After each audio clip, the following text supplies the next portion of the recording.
2 মাস আগে খুন হওয়া কিশোরের মরদেহের অংশবিশেষের খোঁজ মিলল পরিত্যক্ত ডোবায়।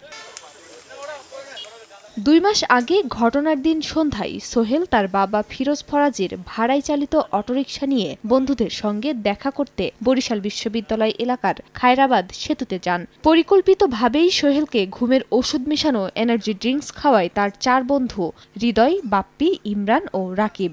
সোহেল অচেতন হয়ে পড়লে তাকে পরিত্যক্ত ডোবায় ফেলে দিয়ে তার অটোরিকশা নিয়ে পালিয়ে যায় তারা। ঘুমের ওষুধ কিনে নিয়ে আসছে, ওইটা আইনা ব্রিজের উপর বসে ঘুরি করছে। ওরা এই জায়গায় বইসা আর একটা টাইগারের বোতল এটা গোলাইছে, প্ল্যান মতো ওরা খাওয়াইছে। যখন খাইয়ে দুর্বল হয়ে গেছে, আর সেন্সলেস হয়ে গেছে, তখন আর ওই সেন্সলেস অবস্থা নিয়ে পানির ভিতরে ফেলাই দিয়েছে। ও যে অপরাধ করছে এই আইনি বিষয়ে সারা জীবন মানে জেলে থাকবে সারা জীবন, যেরকমের সাজা হইবে সেরকমের সাজা দিলেই হইবে। আমাকে এইটাই। নগদের কাছে সব গ্রাহকই প্রিয়, তাই তো সারা দেশে ক্যাশ আউট চার্জ সবচেয়ে কম।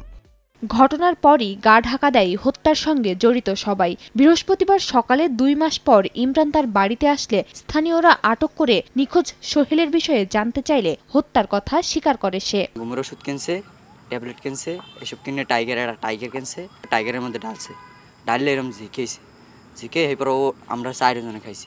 খাইয়া আমার এখানে বেহুশ করে দিচ্ছে, ওরা 3 জনে কামবার করছে। পরে কোতোয়ালি মডেল থানা পুলিশ ও ঝালকাঠির নলছিটি থানা পুলিশ যৌথ অভিযান চালিয়ে নিখোঁজ সোহেলের মরদেহের অংশবিশেষ খুঁজে পায়। পলাতক আসামিদের গ্রেফতারে অভিযান চলছে বলে জানায় পুলিশ। ছোটবেলা থেকে বন্ধু, এক পুত্রেই নেশা করে, তো নেশার ফাঁকে হয়তো ওই যে মারা গিয়েছে তার একটা রিক্সা ছিল, ব্যাটারি চালিত রিক্সা, ওই রিক্সাটা নেওয়ার জন্যই মূলত এই হত্যাকাণ্ডটা সংঘটিত হয়েছে। নিহত সোহেল বরিশালে একটি ট্রাকে হেলপারি করতেন।